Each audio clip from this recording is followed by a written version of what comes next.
Oh my god, guys. The latest chapter 1155 gave us a lot of information about Rock D Xebec and basically how the Rock D Xebec pirates got created as well.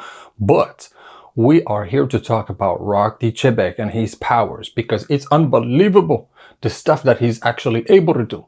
Like crazy and believable. So from meeting Imsama to destroying a gate of justice, we're here to talk about Rock D Xebec. Let's go! So from the last chapter, we understand that the time that Loki was talking about, in the past I met my role model, which was Rock D Xebec. And basically from the latest chapter, we understand that Loki is very strong because his body, in a way, just as a baby, was able to withhold the jump from all the way up there to the world of the dead, for example. So we understand that as a giant, his body is very tough.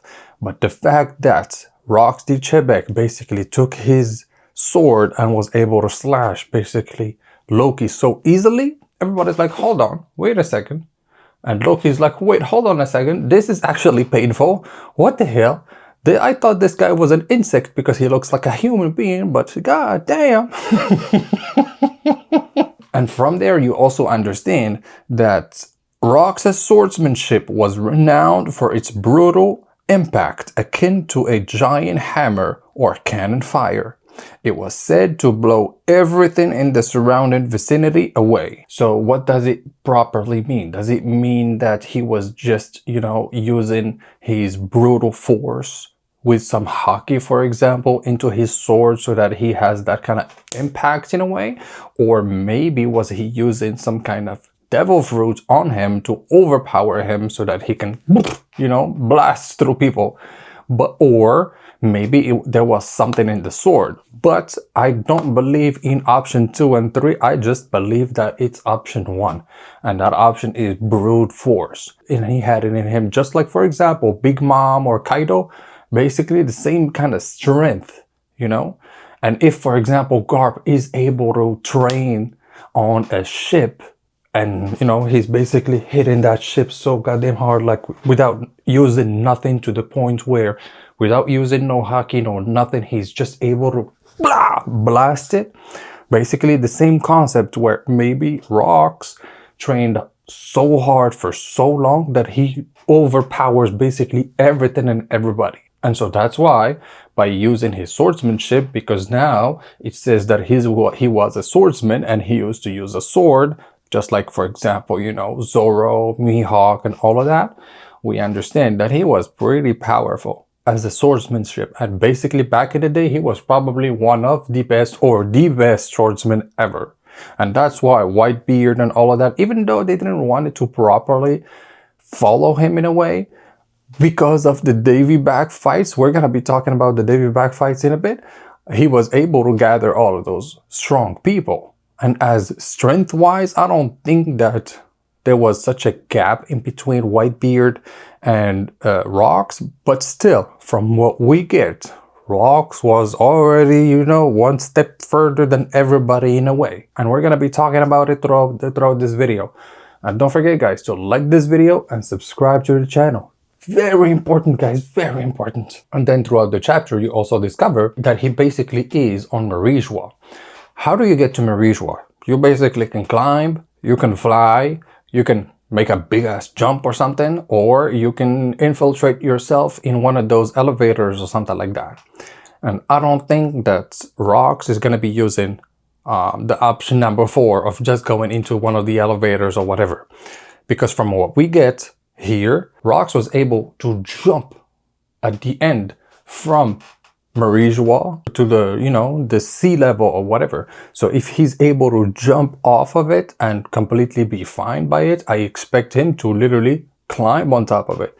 And I'm probably guessing that he probably used his hands and feet to climb all the way to Marijois. And at the same time, King Harold probably did the same. But I am still super fishy about the way he did it, because he is a freaking super giant. So to kind of miss him in a way, it's pretty hard. But Rocks, he's smaller in size and everything. He's way more slick in a way. And so to climb the whole wall of the red line all the way to Marijois, that just tells me how also strong you are. Because who else in One Piece did already something like that? Well, we can think of Luffy when he was on the Drum Island, when he was trying to go all the way to the castle that was on top of those like big ass icy mountains or whatever, and he climbed it all. Or the other example of Fisher Tiger that climbed all of the Red Line to go and free a bunch of slaves on there, you know. But how did him get them back to the real world? Maybe they used the elevator at some point, you know. So just like I'm saying, Rock D Xebec climbed all the way to Marijois, and then he fought an admiral. And he fought an admiral and successfully got rid of him like so quick that after that, a couple pages later, we discovered that Admiral was in such a serious pain or whatever that he actually died from that attack. So you're telling me that Rox is even able to go against an Admiral and successfully beat him up and kill him? Literally, what kind of power is that? Because even Luffy, like, come on, he is in gear 5th and he's still kind of struggling against the light guy, for example. Or we can think of Kaido. Kaido might have been able to actually kill an admiral, for example, or Big Mom. So all of those prowesses, you can already say that he was as strong as those characters or even way stronger, because he was their captain in a way back in the day. And right after that, what I'm probably guessing, he used maybe some observation haki, because just like I said in one of my latest videos, just like Rayleigh back in the day when he was able to locate all of the animals that are surrounding him in that island where he used to train Luffy, that same power, I'm probably guessing that Rox had that same power too. So when he got to Marijois, he used that observation haki to observe where is, you know, who is the most powerful in here? Who should I kill so that I become the king of this world or whatever, in a way? And he found out that that power or whatever resides somewhere in the Red Line in the castle of Marijois. And so that's why right here in the latest chapter of One Piece, you basically get a scene of Rock D Xebec chilling with his gun in the secret room of Im-sama, and basically Im-sama turns around and he's like, who the hell is this guy? But as they laid eyes on each other, Rox looks at him or her and he's like, don't worry, I will be back one day.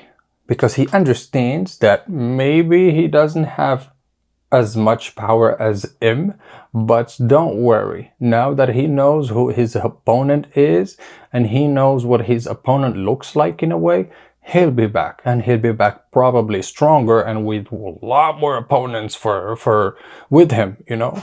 And that's why he's also doing the Davy Back fights. Davy Back fights is basically the fact of having a competition against another pirate crew, and whoever loses will lose either the pirate flag or maybe some pirate crew members, you know. So for example, back in the day, we almost lost Chopper, and in here you understand that Rox used to do the Davy Back fights back in the day a lot, and that's how he was able to gather such a variety of very strong and powerful people in his crew, you know. And before going out of Marijois, he encounters King Harold, and they have a friendly fight in a way where they both use their Conqueror's haki. So we understand that from here, Rox must have armament haki, he must have observation haki to the max, both of them. And right here, he's also using Conqueror's haki, so he's got them all.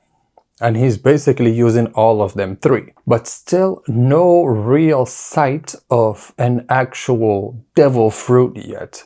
But we get just the haki side. Maybe the devil fruit powers are coming in later in the future. But from that interaction with King Harold, he tells King Harold, hey, you better actually jump out of here, because if you don't, they will capture you and make you a slave or something. And from there, boom, they both jump from the Red Line, from Marijois.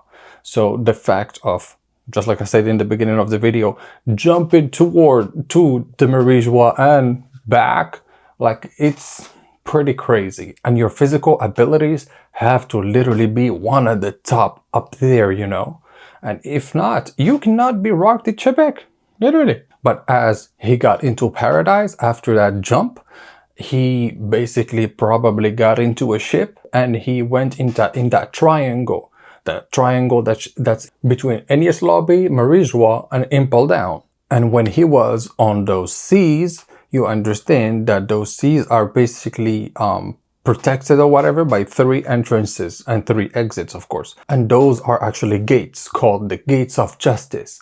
And they are basically gates that are just in the sea, and they look so giant that no one has been thinking, yeah, who can actually destroy something like that?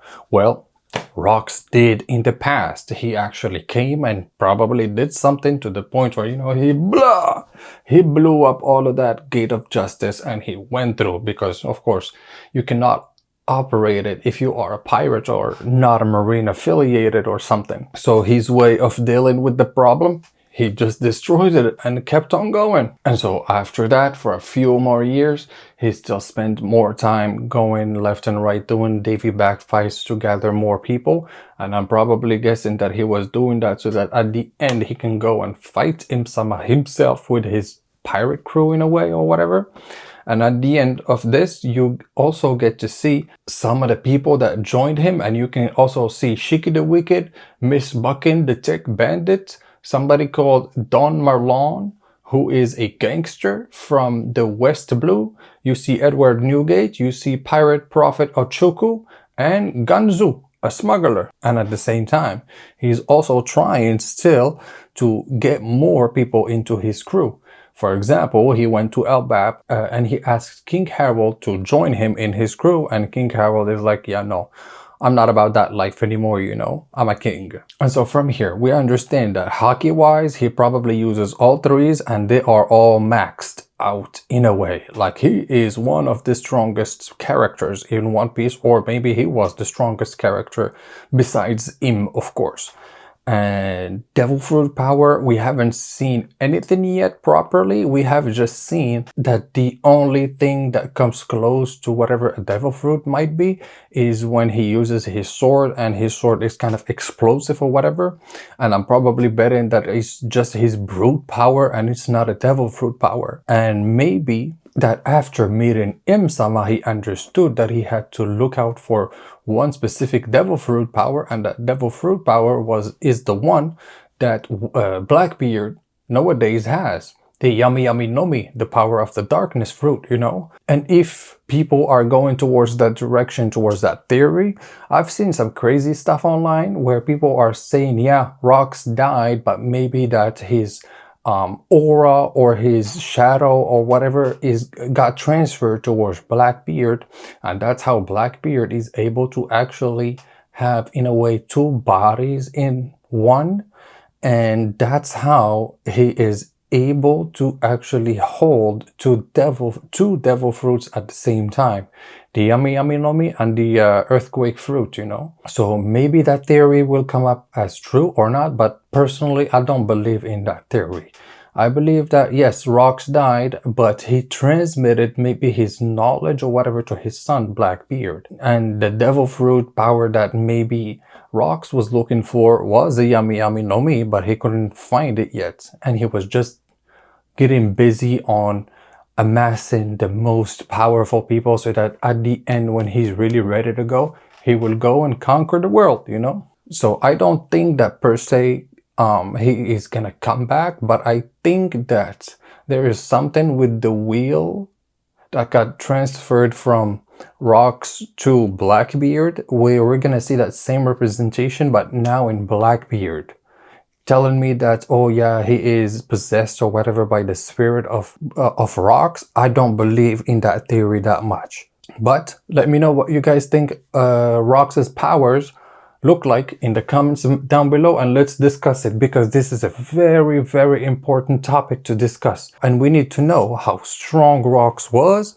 and how did he actually lose the fight against Garp and Goldie Roger. Let me know down in the comments below. And on that note, guys, thank you for staying with me until the end of the video. Don't forget to like, this video and subscribe to the channel. It is important for the algorithm god of YouTube. I am telling you. And on that note, see you in the next one.